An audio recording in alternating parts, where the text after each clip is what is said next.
Good morning, Oak Grove Wildcats. This is the week of February 7th, 2021. And your admin team, we are all here to share the announcements with you this morning. My name is Mrs. Montgomery, your principal. And I'm Mr. Ramirez, one of your vice principals. Ms. Hernandez, vice principal.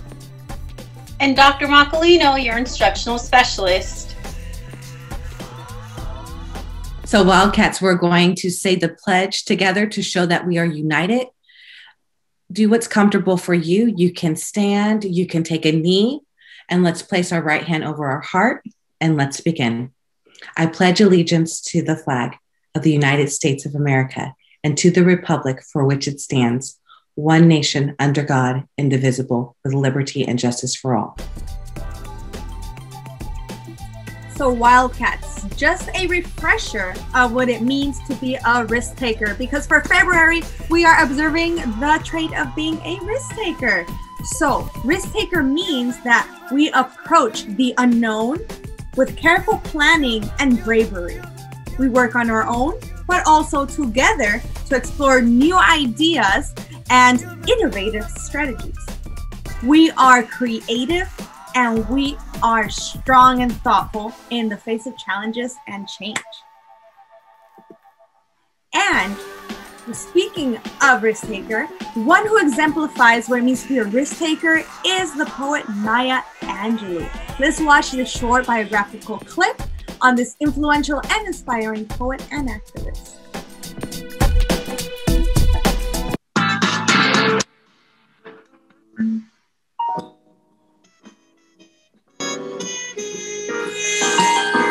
She is impossible to define.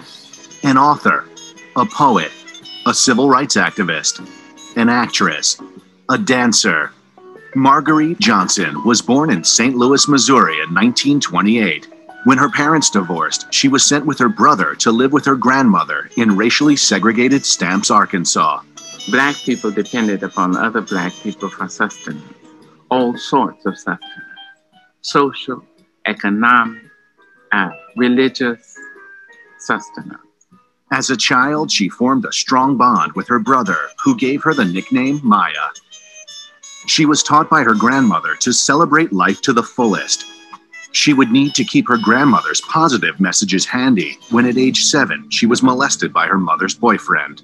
She only told her brother, but a few days later, the attacker turned up dead. Believing her words had killed the man, I stopped speaking for 5.5 years. I simply refused to speak. I had voice, but I refused. When she spoke again, she and her brother joined her mother in San Francisco. She won a scholarship to study dance and drama. While she was in San Francisco, her progressive political views began to form. At the age of 16, after quitting high school briefly to become San Francisco's first African-American cable car operator, she returned to her studies. During her senior year, she became pregnant. She gave birth to her son, Guy, and supported him working as a waitress and a cook. In 1952, she married Greek sailor Tosh Angelou and traded in her waitress uniform for a microphone. She became a singer, taking the name Maya Angelou. The marriage didn't last, but her career flourished, landing a role in the stage production of Porgy and Bess and recording the album Calypso Lady in 1957. Although she had always penned lyrics and poetry, she finally began pursuing her writing more seriously. She moved to Harlem and joined the Harlem Writers Guild. She learned how to overcome the limitations and the challenges of her youth to achieve stardom as an artist and a writer. Her unique journey continued when she moved to Cairo, Egypt, with her then love interest, South African civil rights activist Vusumuzi Maki. She served as the editor of the English language weekly, The Arab Observer, before moving to Ghana to work as editor for the Ghanaian Times. In 1964, Angelou returned to America to help her friend Malcolm X build his organization of African American Unity. Those plans were scrapped when Malcolm X was assassinated in 1965. The assassination of Martin Luther King Jr. in 1968 left her devastated. But along with the great joys and painful lows she had experienced, her rich life served as the inspiration for her memoir, I Know Why the Caged Bird Sings. Published in 1970, covering the early years of her life, it was a critical and commercial triumph. In the following years, more books followed, including 4 more volumes of her autobiography. By the 1980s and 90s, America as a whole, regardless of race, had a profound appreciation of her talents as an artist, as a poet, and writer. And so now she is widely seen as a national treasure. In 1993, she was asked by incoming President Bill Clinton to compose a poem which she would recite at the inauguration. Since 1981, she has served as a Reynolds Professor of American Studies at Wake Forest. And she has still found time to act in films and even host a radio show on Oprah Winfrey's XM radio network. Thank you, Ms. Hernandez, for sharing that clip on Maya Angelou, who is one of my all-time favorite writers. I remember when I was in 7th grade, my core class memorized her poem, And Still I Rise, and in 8th grade, I read Maya Angelou's autobiography, I Know Why the Caged Bird Sings, one of my favorite books to this very day. But so Wildcats, 6th and 7th graders, during your DLI periods, you will learn about African American risk takers. The list will include inventors, athletes, scientists, activists, artists, writers, and more. And starting with today, February 10, Wildcats will research influential African Americans who have helped shape our nation's culture and global communities. On February 17, Wildcats will choose one person to make an electronic trading card.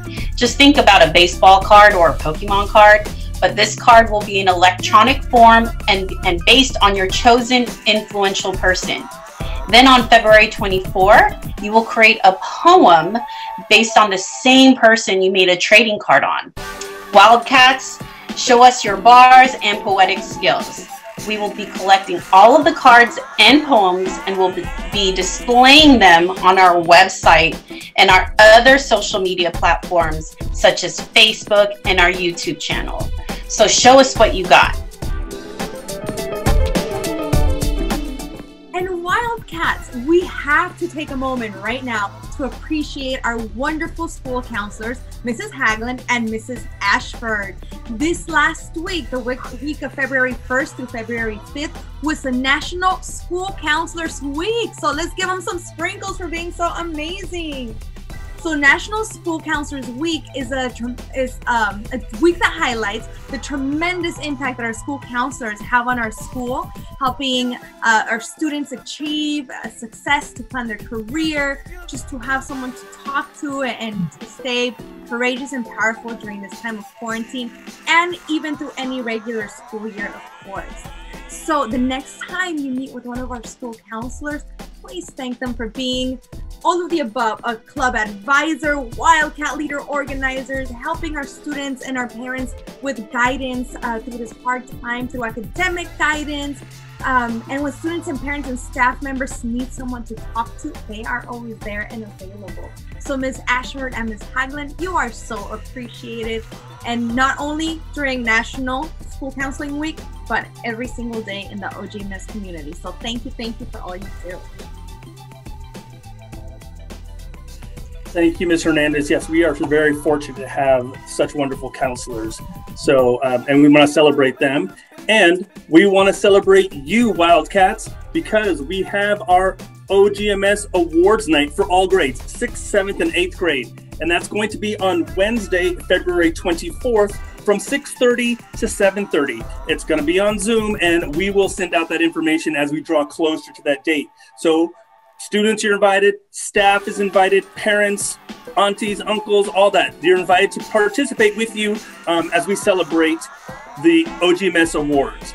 And remember, we're going to acknowledge our Wildcats who are exemplifying our 4 R's. And before that, though, we have 8th grade Parent Night. It's an informational night from 6 to 6:30. And again, it will be on Zoom, and we're going to inform your parents about our 8th grade service learning project, what it is and what you can expect from the students, parents, and staff, and to support your needs. So 8th grade parent night is going to be before the awards night, so look out for that.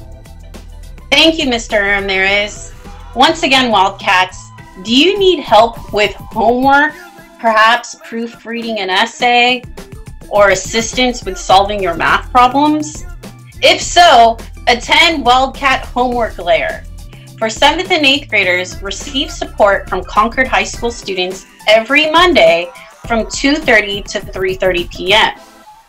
And 6th graders receive support from our fellow 7th and 8th grade Wildcat tutors every Tuesday from 2:30 to 3:30 p.m.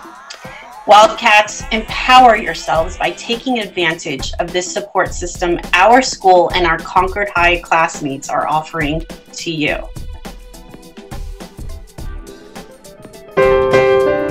Thank you, Dr. Macalino. And to connect, Maya Angelou is one of my favorite poets, and her book has been such an influential inspiration in my life. So thank you for sharing that earlier. And also another way you could empower yourself, not just academically, but you can empower yourself by saying positive affirmations to yourself. And when we say affirmations, that is something that is, you say, it could be as simple as, I am powerful, I got this today, I'm going to wake up today, I'm going to be positive, or I'm just happy I'm alive today. I'm happy I have my health. So we're practicing that every week, and we want you to practice that every day. That's something that I, even as an adult in my age with many gray hairs, I have to remember to fight those negative thoughts and say positive thoughts in my own mind. So we're going to say a positive affirmation that you could say to yourself. It is affirmations to believe in my future. If I can conceive it and believe it, I can achieve it. The future is good, and I look toward it with hope and happiness. I can do whatever I focus my mind on. I follow my dreams no matter what.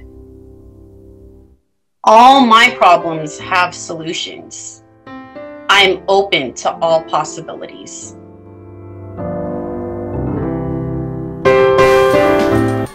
So Wildcats, let's continue to say positive affirmations for ourselves, and let's continue to be the 4 R's: respectful, responsible, resilient, and risk takers. Have a great week. Don't forget to like, comment, and subscribe. By the way, we made it to 100 followers. Woo! We will have our own coming soon. Stay tuned. Have a great week, Wildcats. Take care.